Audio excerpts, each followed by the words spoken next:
Namaskar, welcome to Beyond Asia Voice of Community on ITV Gold. I'm Ashok Vyas. This is our weekly edition of Beyond Asia, and we have already started celebrating New Year as well as starting to reconsider and redefine our New Year resolutions. But to inspire us on 12th January, the day of Swami Vivekananda's birthday is around the corner. And with a lot of positive vibes, we begin today's Asia with highlights. We'll begin with this week with Padma Shri Dr. Sudhir Parikh. We'll have Prime Minister Narendra Modi's part of the address to first ever annual meeting of state ministers about water. Pramod Shah, author, talks to us about contribution or viewpoint of acclaimed legendary poet Firaq Gorakhpuri on Indian culture. How love for Bharat pulls people from different parts of the world. I got to meet Suzanne Watt at Rishikesh during my last India trip. We'll share part of that conversation with Manmohan Bhutani and Suzanne Watt. We'll also take you to a special report from a rare sun temple at Jaipur. So all this coming up right after these short messages. Stay with us.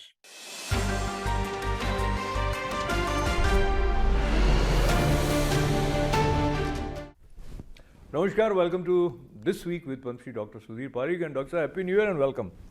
Happy New Year to all and welcome. Thank you very much. Namaskar. So I'm so happy that we are meeting for the first time for this show in our special interaction with this week.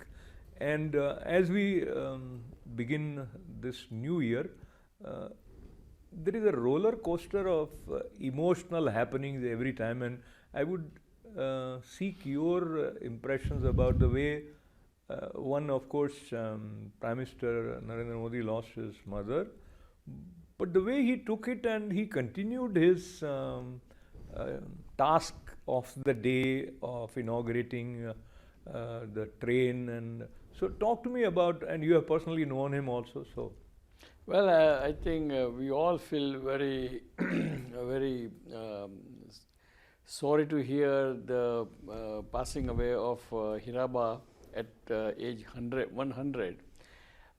She was a great mother, a great woman, and really whatever success of the Prime Minister Narendra Modi is all credit goes to Hiraba, because Hiraba, what I understand that from the history that, I'm sure, and also the Prime Minister himself has kind of recanted that story that they were a very lower middle class family. Father passed away. After father passed away, the mother is one who raised all the children, and she worked very hard. And surprisingly, at age 100, before she died, she used to do all her work herself.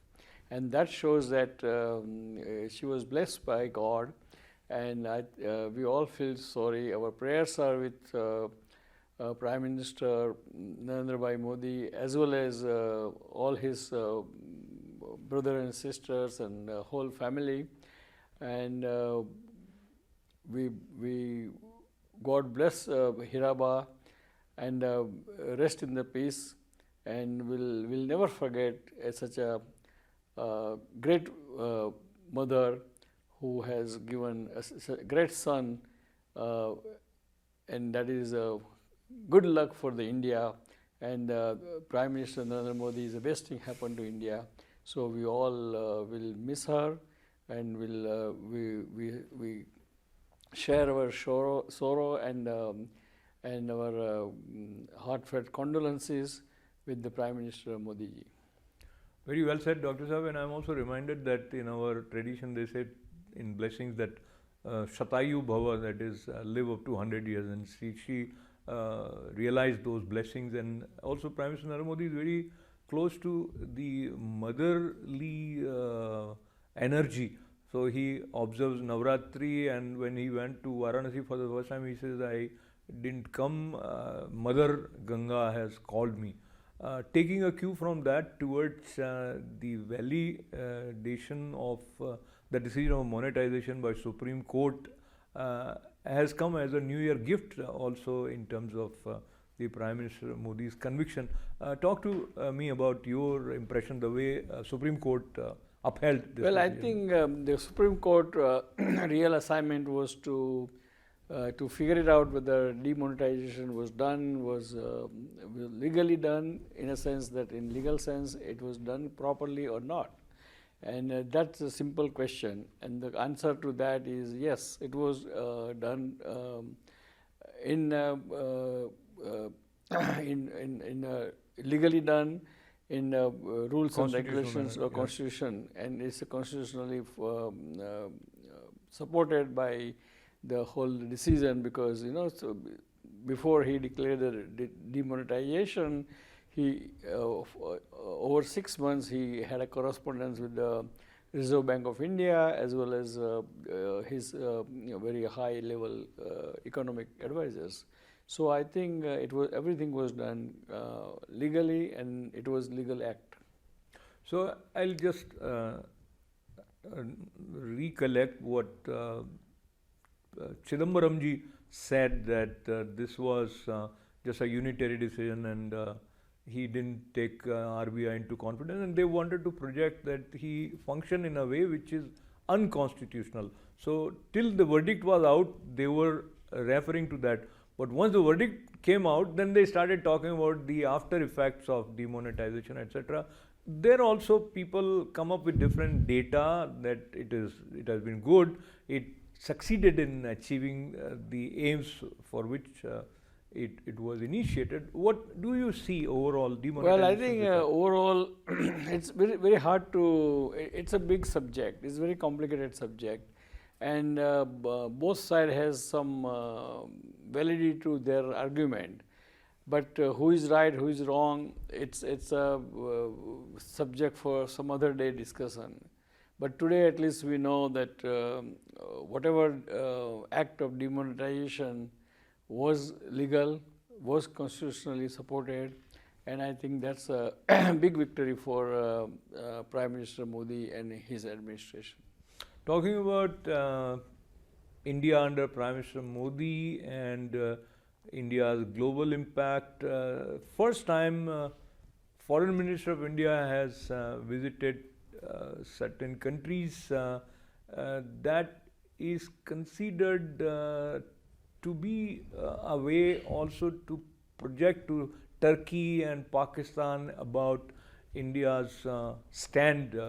Overall, how do you see, as we are moving and still Ukraine, Russia are at loggerheads and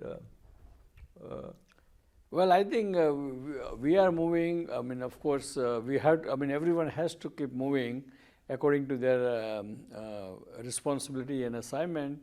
And unfortunately, Ukraine-Russia war is going on, and it may even go on for a long time, because both the parties are quite far apart in any kind of compromise. I mean, yesterday, as you saw, that there are over 100 Russian soldiers who were killed by one missile thrown by Ukraine. So I think it's kind of getting not easy, but it's getting difficult to come to some kind of conclusion. Let's hope that cool mind will prevail. Someone will come up with some good ideas and some proposal, so both party can agree. There are multiple news which catch our eyes, and there is another instance where illegal occupation on railway platform and building of mazars and mosques, and that is also the talk of India, with the court saying that they should vacate this particular railway station, but government should provide them another space to live, which is seen as a kind of encouraging people to occupy illegally certain places. But then some people said that humanly, if thousands of people have made that their home.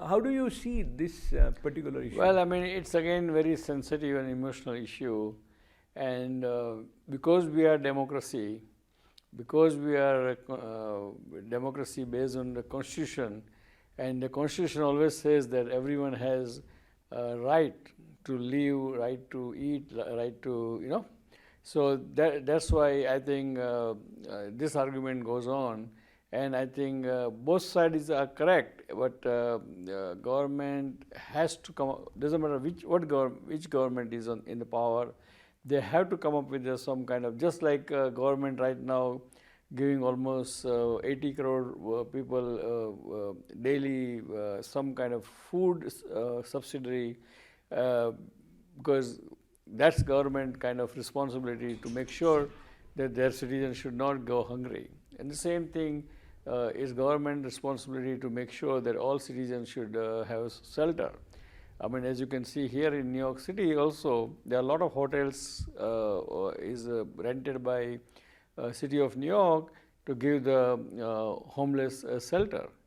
I mean, of course, some homeless prefer not to go to their hotel, but that's a whole personal different subject and the psychiatric problem with those patients or those people. So I think government has, in broad sense, is government's responsibility to give the food to the people, their own people, and government responsibility to give shelter to all the people. And that's called democracy. And that is, in democracy, that is kind of expected to happen. So here, I know it has both sides, but the way you are putting it would be unfair for people who are legally trying to take care of their needs of housing and other day-to-day expenses. That so, if what you are suggesting, it is the responsibility of the government in democracy, that makes it totally socialistic pattern where you go out of the way to sort of. Yeah, but most of the democracy is kind of, if you look at the world around, most of the democracy, even Germany, Netherlands, most of the European countries are a combination of both capitalist plus socialist. And some are more, some are less, but there's always like that, and that's called democracy. Otherwise, if only government decides what is right and wrong, then the definition of the democracy becomes kind of different. But you follow certain structure of rules and regulations. Yeah, but rules and regulations. But again, it's a kind of what is first, chicken or eggs? I mean, they say that because government did not provide us the job, that's why we are jobless and we don't have money to buy the house. I mean, that kind of thing. So, who is first? Who is responsible first? And it's an endless discussion. But I think most of the democracy, government has a kind of responsibility to provide certain basic needs of their citizens. Just like here in even USA, even though it's a rich country, still government provides enough welfare, enough unemployment benefits, enough food subsidy, enough of everything, even enough of health insurance. And I'm sure India also does that. And so I think that's a part of the democracy. Mm. So I will not go further on this, but I'll still mention, let's say there are many homeless people in New York. If they go and occupy certain public place, it could be a park, it could be a railway station, something, and then it becomes a responsibility of the government that it has to provide them the housing. It's something like that. But we move towards the other side, which is related to law and order, and unfortunate instance in India that you must have also read. 31st December night, one car dragged an innocent girl for miles together, and that instance is very, very horrifying. We don't know whether these boys were aware whether they have or they did it on purpose, or you have read about it. Yes. I think I mean, boy has to be aware of it, because even we all drive car, and when we drive car, even slightest low, even air in the tire, we can figure it out that there is something wrong because it makes certain noise.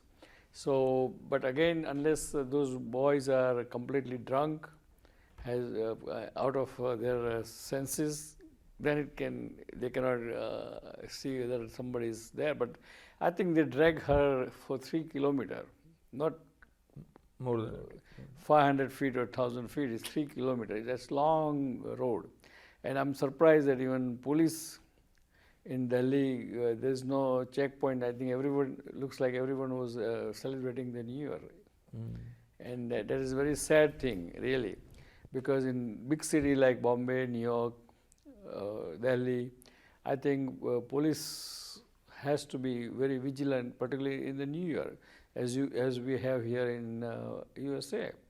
If you look at in your EU, if you are driving, you see police all over. So that's the way it should be. So that's definitely a very, very sad and shocking news coming with the new year. But as we move forward, we all try to see what best we can do so that we don't have anything to prevent us from manifesting our full potential and move towards success. So what is your tip, with that tip, your parting words? Well, dear friends, again, I would like to wish you happy and healthy New Year and very prosperous New Year. Be hard work hard, be honest, be focused, and always help others, respect others, and do not forget those people who helped you while you are going up. And if you do that, then I think world will be a very pleasant place to live. So again, happy, healthy New Year. Enjoy yourself, enjoy your family, and help your community, and as well as help Mother India. God bless America, God bless India, and God bless Indian American. Thank you.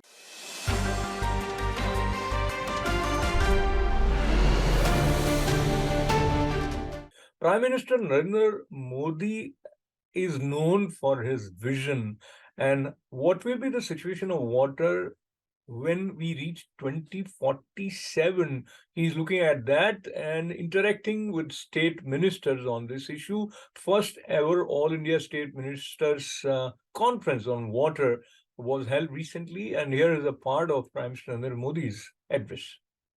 इस अभियान की सफलता तब सुनिश्चित हुई जब जनता में, प्रत्येक नागरिक में सोच आई कि गंदगी नहीं करनी है, गंदगी नहीं होनी चाहिए। गंदगी के प्रति एक नफरत का भाव नागरिकों में आने लगा। अब जनभागीदारी की यही सोच हमें जल संरक्षण के लिए जनता के मन में जगानी है। इसके लिए जनता को हम जितना ज्यादा जागरूक करेंगे, उतना ही प्रभाव पैदा होगा। जैसे हम जल जागरूकता महोत्सवों का आयोजन कर सकते हैं, स्थानीय स्तर पर होने वाले मेलों में पानी को लेकर जागरूकता संबंधी कई आयोजन जोड़ सकते हैं। विशेषकर नई पीढ़ी इस विषय के प्रति जागरूक हो, इसके लिए हमें पाठ्यक्रम से लेकर स्कूलों में एक्टिविटीज तक इनोवेटिव तरीके सोचने होंगे। आप जानते हैं कि देश हर जिले में 75 अमृत सरोवर बना रहा है। आपने भी अपने राज्य में इसमें काफी कुछ काम किया है। इतने कम समय में 25,000 अमृत सरोवर बन भी चुके हैं। जल संरक्षण की दिशा में पूरे विश्व में अपनी तरह का ये अनोखा अभियान है, और ये जन भागीदारी इसमें जुड़ी है। लोग इनिशिएटिव ले रहे हैं, लोग इसमें आगे आ रहे हैं। इनका संरक्षण हो, लोग इनसे जुड़े। हमें इस दिशा में निरंतर प्रयास बढ़ाने होंगे। साथियों, हमें पॉलिसी लेवल पर भी पानी से जुड़ी परेशानियों के समाधान के लिए सरकारी नीतियां और ब्यूरोक्रेटिक प्रक्रियाओं से बाहर आना होगा।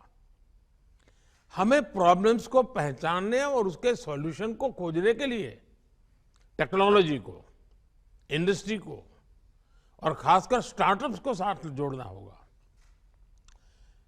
जियो सेंसिंग और जियो मैपिंग जैसी टेक्निकों से हमें इस दिशा में काफी मदद मिल सकती है। साथियों, हर घर तक पानी पहुंचाने के लिए जल जीवन मिशन आपके राज्य का एक बड़ा डेवलपमेंट पैरामीटर हो है। कई राज्यों ने इसमें अच्छा काम किया है, कई राज्य इस दिशा में आगे बढ़ रहे हैं। अब हमें ये सुनिश्चित करना है कि एक बार ये व्यवस्था बन गई तो आगे उनकी देखरेख भी उतने ही अच्छे ढंग से चलती है। ग्राम पंचायतें जल जीवन मिशन का नेतृत्व करें और काम पूरा होने के बाद ये सर्टिफाई भी करें कि पर्याप्त और स्वच्छ पानी उपलब्ध हो गया है। हर ग्राम पंचायत मासिक या त्रैमासिक रिपोर्ट भी ऑनलाइन सबमिट कर सकती है कि उसके गांव में कितने घरों में नल से जल आ रहा है।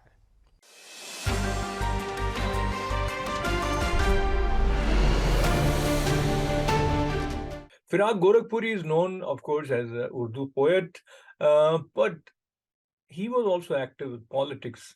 And as a thinker and a very well-informed person, what were his thoughts about the significance of Indian culture? Pramod Shah talked to us on that. Here are some highlights.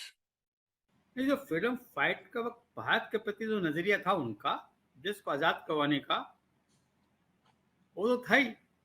और उसके बाद भारतीय संस्कृति के प्रति, जनजीवन के प्रति, यहाँ की आबो हवा के प्रति उनका बड़ा लगाव था। वो कहते कि मैंने जब आंखें खोली और उर्दू में लिखना शुरू किया तो मैंने देखा कि उर्दू से हिंदुस्तानी गायब थी। सारे उदाहरण बाहर के मिलते थे, हिंदुस्तान नहीं मिलता था उसमें।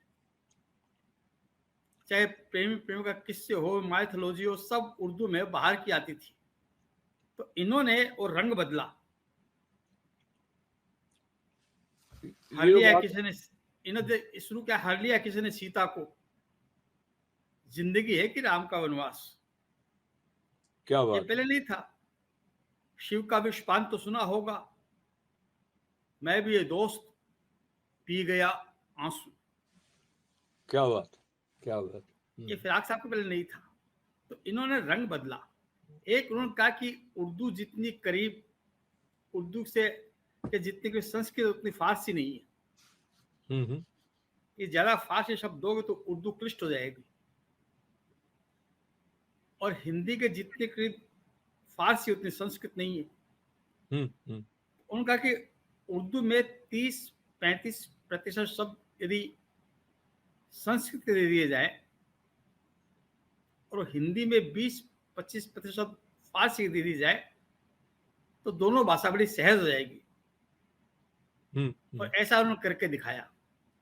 तो उन्होंने एक तो अपनी शायरी में भारतीय चिंतन को स्थान दिया, उसमें सिंबल्स है, इमेजेस है, वो भारतीय दी उन्होंने, क्योंकि इनका अध्ययन बहुत था। अच्छा, ये बताइए कि इसके बारे में भी कहीं उल्लेख आता है कि उन्होंने अपना मन उर्दू में अधिक लिखने का कैसे बन गया उनका, और उनका नाम रघुपति सहाय गोरखपुरी था, फिर ये फिराक कैसे हुआ, उसके बारे में भी कुछ आता है संदर्भ कहीं? वो हुआ यह कि उनकी परवरिश उसी माहौल में हुई।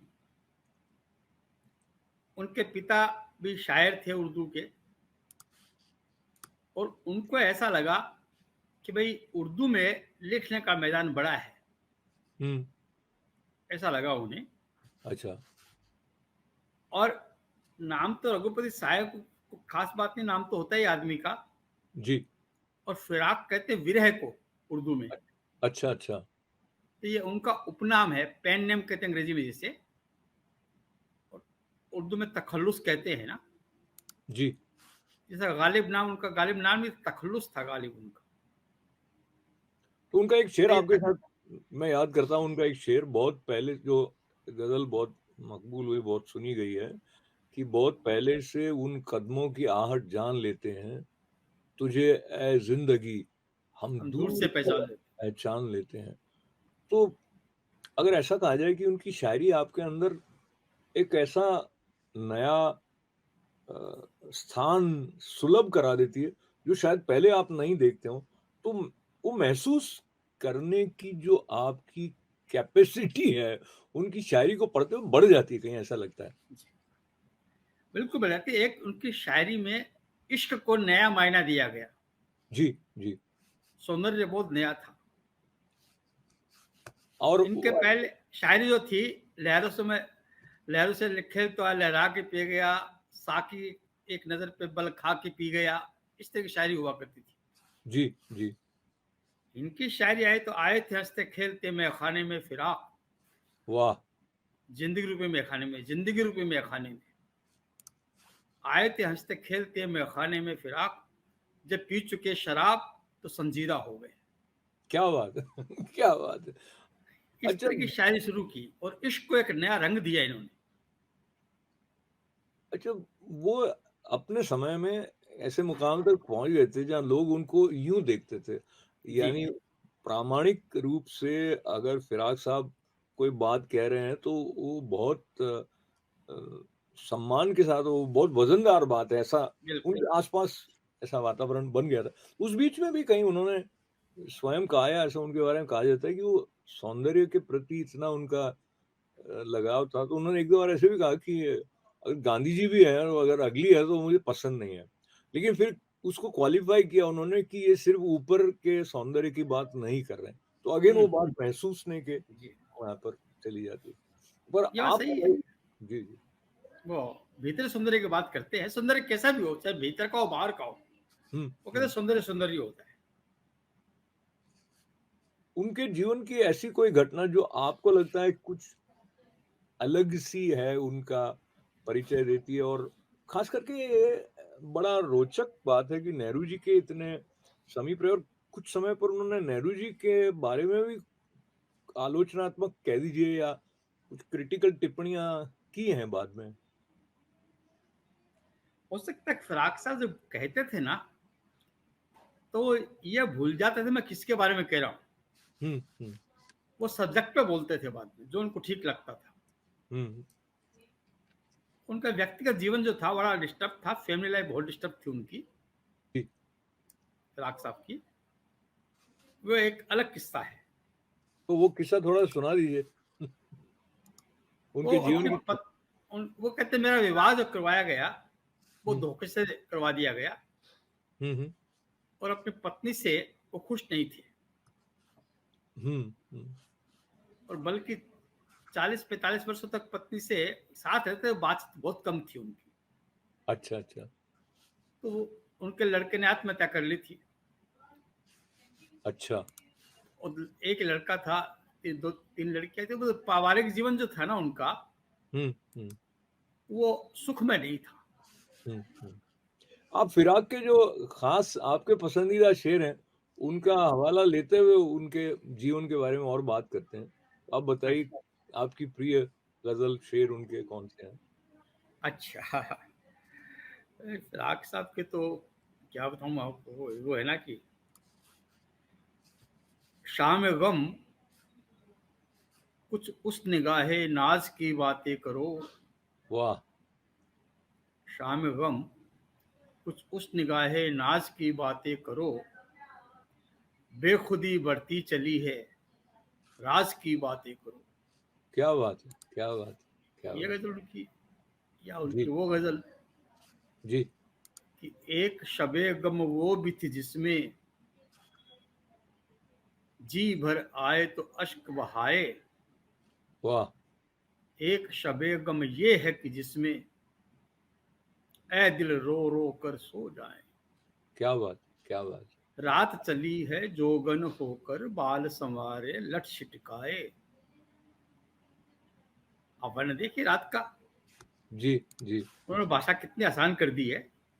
रात चली है जोगन होकर बाल संवारे लट छिटकाए, छिपे फिराक गगन पर तारे, दीप बुझे हम भी सो जाएं। क्या बात है! क्या बात है! क्या वो अब अक्सर चुप चुप से रहे हैं, यूं ही कभू लब खोले हैं, पहले फिराक को देखा होता, अब तो बहुत कम बोले हैं। वाह। इसकी फितरत की ये आंख मिचोली, जी। कुदरत की है जो मैं बोला खोले हैं। और कौन करे है बातें मुझसे तन्हाई के पर्दे में, वाह। कौन करे है बातें मुझसे तन्हाई के पर्दे में, ऐसे में किसकी आवाजें कानों में रस घोले हैं। वाह वाह वाह। तो अब इस मैं तरह के जो शेर फिराक बहुत के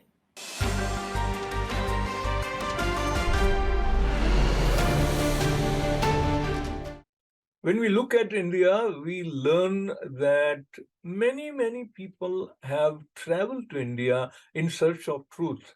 The spiritual quest of Western citizens continues to draw them towards India. I got to meet Suzanne Watts, who felt so much palpable love for Bharat that after her first visit, while she was ready to fly back to Australia, she felt like crying, and those tears were proof of her special internal bond with Bharat, and that bond brought her back.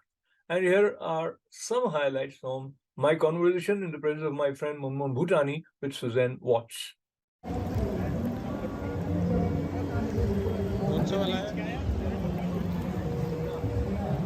are sitting near Ganga, Rishikesh, and this is a Sambal Cafe.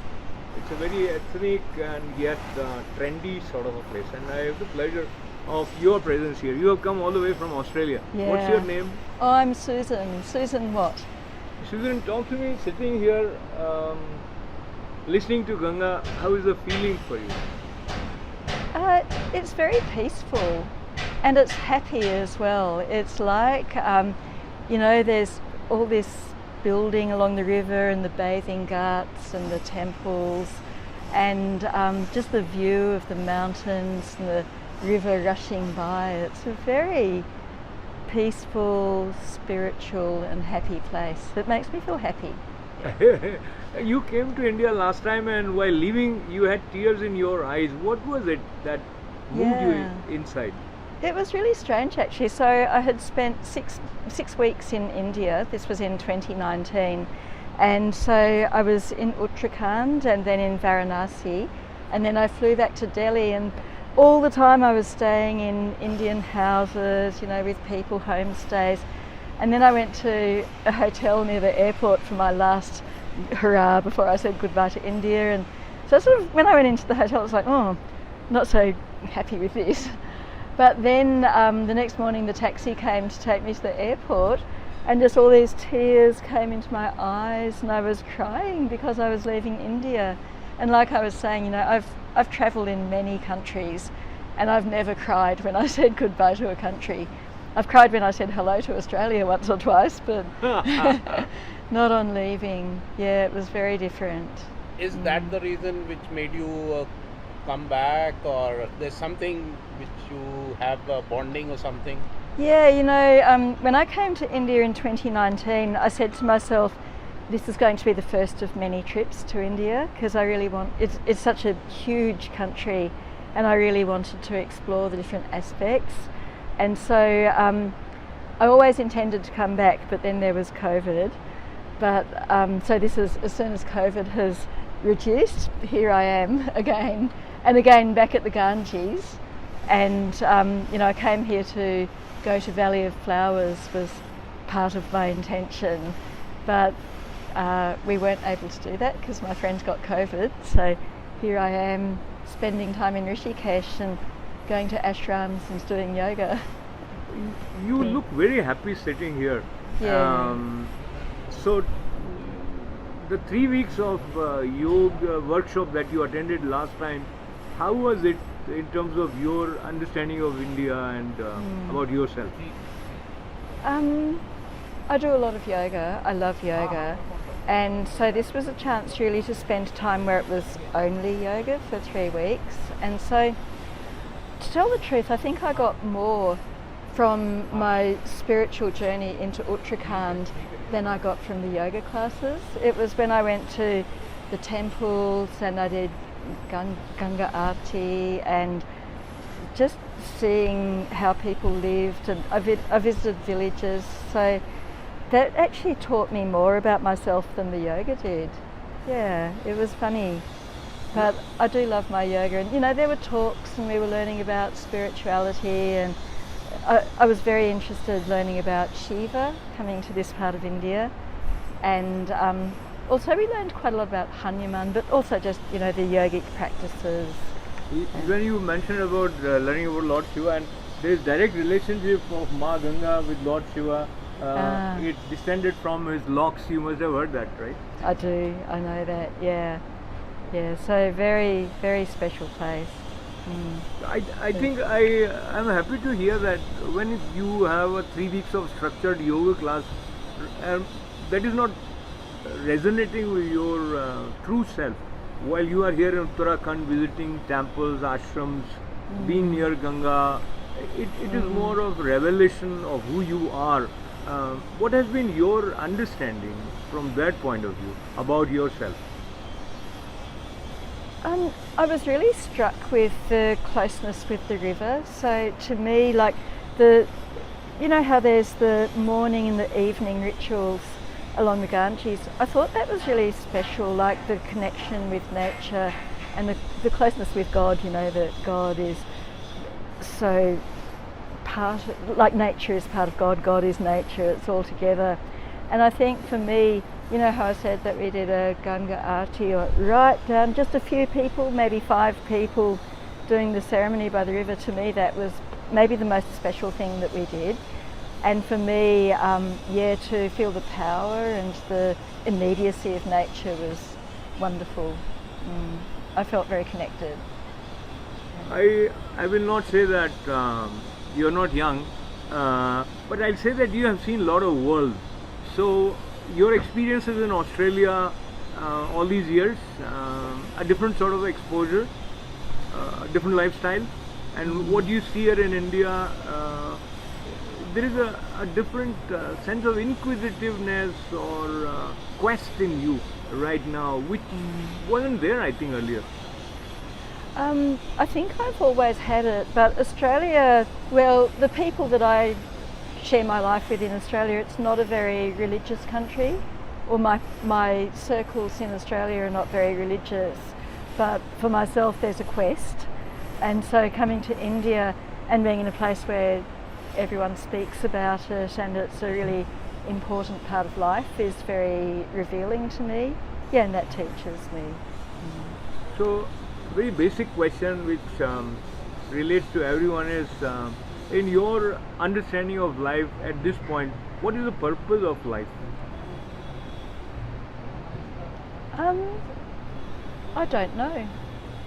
I think I'm interested to explore different ideas, but I haven't come to that final answer. Yeah, so I think Most of us are also searching for that answer. oh, that's good to know. I'm not the only one who doesn't know. Yeah. I can think of a lot of. Thank you very much. Thanks. I can think of a lot of guidelines for how life should be lived, but that's not really the purpose of life. That's a different thing. So, I don't know. If I was a Hindu, maybe I'd say it was to be reincarnated in a way that I would learn the next lesson I need to learn.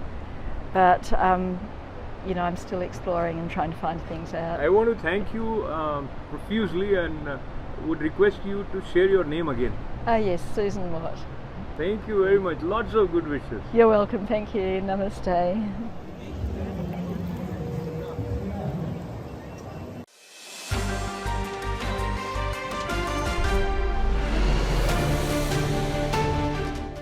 Science should be simple and playful, and how in an innovative way with illustrations, ideas of science can be conveyed to kids. was the idea with which Teju Prasad, inspired by his father, felt like offering a gift of these books to kids. Here are some highlights of my conversation with Teju Prasad.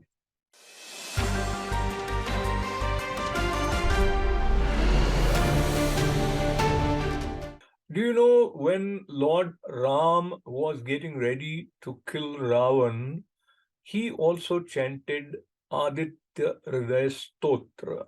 The information came to me from Pujari ji of Surya Mandir at Jaipur. It has its history and of course its spiritual significance. Here is a special report on ITV Gold on Sun Temple, that is Surya Narayan Mandir at Jaipur. साहब, आदित्य हृदय स्तोत्र के पाठ करने से श्री राम अगस्त ऋषि जब भगवान युद्ध देखने आए थे रावण और राम जी का, तो अगस्त ऋषि जी महाराज राम जी के पास में आके बोले, राम महाभाव, आप आज भगवान सूर्य नारायण का आदित्य हृदय स्तोत्र धारण करें। तो भगवान ने 3 बार आचमन करके भगवान श्री सूर्य नारायण का आदित्य हृदय स्तोत्र का पाठ करा, जब जाके रावण का वध हुआ था।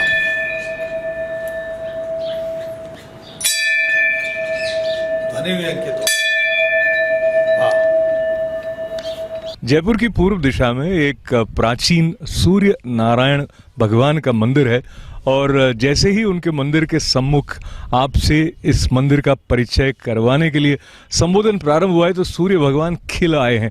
उससे ये प्रमाणित होता है कि उनका आशीर्वाद हमारे साथ है और सूर्य भगवान की आशीष को लेकर न केवल प्राचीन काल में ऋषियों ने अपने भीतर आत्मोत्थान की दिशा में कदम बढ़ाए, बल्कि आज के युग में भी हाल ही में हुए क्लाइमेट समिट में इंटरनेशनल सोलर अलायंस गठित किया गया है, जिससे सूर्य की ऊर्जा का दोहन करते हुए पर्यावरण संरक्षण की तरफ ध्यान रखकर किस तरह संसार विकास की गति में आगे बढ़ सकता है, इस ओर प्रयास किए जा रहे हैं। जयपुर के आसपास कुछ क्षेत्र ऐसे हैं जो अनछुए अब भी लगते हैं और ये जो अनछुआपन है वो जब भगवान सूर्य नारायण के प्राचीन मंदिर की तरफ ले जाते हुए रास्ते से होकर हमारे अनुभव क्षेत्र में आता है तो बड़े अनूठे दृश्य दिखाई देते हैं।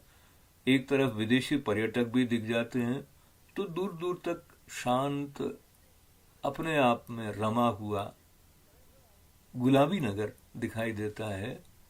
कहीं अपने अतीत में शांति और श्रद्धा की परंपरा को गरिमा के साथ संजोए हुए और इसी सब का आनंद लेते हुए जब आप पहुंच जाते हैं भगवान श्री सूर्य नारायण के प्राचीन मंदिर में जो गलता घाटी के पास है, हाँ, पुजारी जी से बात की, इस स्थल के बारे में कुछ और जानकारियां प्राप्त की तो इस मंदिर के प्रति श्रद्धा और बढ़ गई। उस सारे अनुभव की संपदा को आप तक पहुंचाने का ये विनम्र प्रयास है जिसमें मित्र नितिन सारस्वत और गोविंद पारिक जी की मूर्तियां थी तो चोरी हो गई थी यहाँ पे। अच्छा।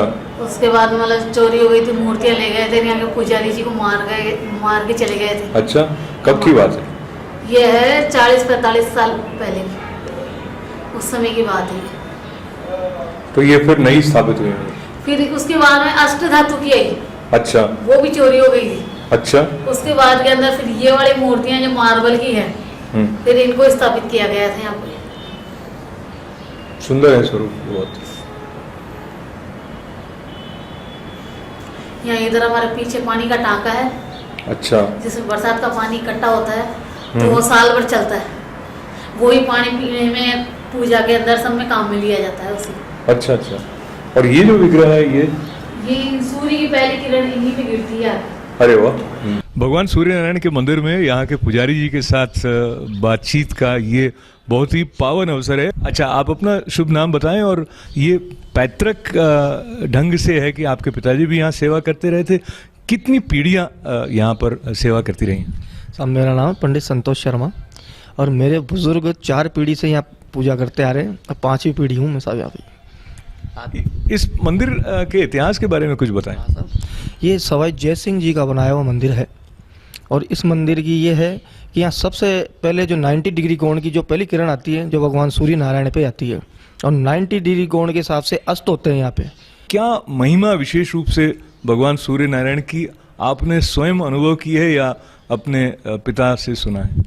नहीं साहब, यह तो यहाँ पूजा करने से मेरे को स्वयं को भी अनुभव है कि साहब जो भगवान सूर्य नारायण की पूजा करने में आनंद है ना, वो देवता प्रसन्न रहते हैं, अति प्रसन्न रहते हैं और एनर्जी मिलती है, बहुत पावरफुल एनर्जी मिलती है। सुबह 4 बजे की जो पूजा होती है हमारी, उससे बहुत एनर्जी मिलती है शरीर के अंदर और ऐसी एनर्जी मिलती है कि दिन भर स्फूर्ति की रहती है शरीर के अंदर। भगवान आनंद करवाते हैं। व्योम नाता स्म वेदी अग्रजुम सांपाराग्य धन विष्ट्रम पामित्रो विनरी पल्लगरम आतपी मंडली मृत्यु पिंगल है सर्वे तापन कपि भिक्षो महातेजा रक्ते सर्वे भवद्भव नक्षत घेताराणामधिपो विश्वभावन्न तेजस्मां पति तेजस्वी द्वादशात्मने नमस्तुते ते नमः पूर्वाय ग्रह पाक्षिमायादे नमः ज्योतिगणानां पते दीनाधिपते नमः। साहब आदित्य हृदय स्तोत्र के पाठ करने से श्री राम अगस्त ऋषि जब भगवान युद्ध देखने आए थे रावण और राम जी का, तो अगस्त ऋषि जी महाराज राम जी के पास में आके बोले, राम महाभाव आप आज भगवान सूर्य नारायण का आदित्य हृदय स्तोत्र धारण करें। तो भगवान ने 3 बार आचमन करके भगवान श्री सूर्य नारायण का आदित्य हृदय स्तोत्र का पाठ करा, जब जाके रावण का वध हुआ था। रक्त का चंदन है, लाल चंदन भगवान को अति प्रिय है। रक्त वर्णम, भगवान को अनार बहुत पसंद है। अनार पसंद है उनको? अनार छड़ा लीजिए, अंदर से रक्त की जैसे निकलता है वो, तो भगवान को हर चीज़ रक्त जैसी, लाल दाल, सब भगवान को। गुड़। उत्तर दक्षिण में स्थित गलता पहाड़ी प्राचीन गालव ऋषि की पहाड़ी है। महर्षि गालव ने यहाँ पर तपस्या की थी, उनकी तपोस्थली के रूप में विख्यात है और गलता की स्थापना, जयपुर की स्थापना से कई वर्षों पूर्व की जा चुकी थी। और अब आज यहाँ पर भगवान सूर्य के मंदिर में हम यहाँ हैं। भगवान सूर्य मंदिर, सूर्य देव का ये मंदिर पूरे जयपुर शहर में हर दृष्टि से ये सबसे पहले दिखने वाला मंदिर होता है और सूर्य की किरणें, जैसा पुजारी जी ने बताया कि 90 डिग्री कोण पर यहाँ पर अवस्थित होती है। और सूर्य क्योंकि ऊष्मा के प्रदाता है और सूर्य के बिना हम सृष्टि की कल्पना नहीं कर सकते, तो भगवान सूर्य के प्रति वैदिक दृष्टिकोण से ही उनको नमन करने की परंपरा रही है। तो भगवान सूर्य के इस पावन मंदिर में खड़े होकर के अति प्रसन्नता का अनुभव हो रहा है। और साथ में स्वामी नितिन चैतन्य जी हमारे साथ में है और न्यूयॉर्क से आए हुए अशोक जी के साथ का जो सानिध्य हमें मिल रहा है वो अद्भुत है। भगवान सूर्य के इस दृष्टिकोण के साथ, भगवान सूर्य के इस सानिध्य में, उनके आशीर्वाद के साथ इस पावन अवसर का पूरा भरपूर आनंद ले रहे हैं। भगवान सूर्य नारायण के मंदिर में जब आदित्य हृदय स्तोत्र का पाठ होता है तो उसके साथ मन पावन हो जाता है और शुद्ध मन से सकारात्मक ऊर्जा लेकर जब हम अपने दिन को अपनाते हैं तो वो कल्याणकारी पथ की ओर हमें निश्चित रूप से ले जाता है। जयपुर के इस प्राचीन सूर्य नारायण मंदिर के परिचय और यहाँ की श्रद्धा के स्पंदन आप तक पहुँचाते हुए मैं हूँ अशोक व्यास।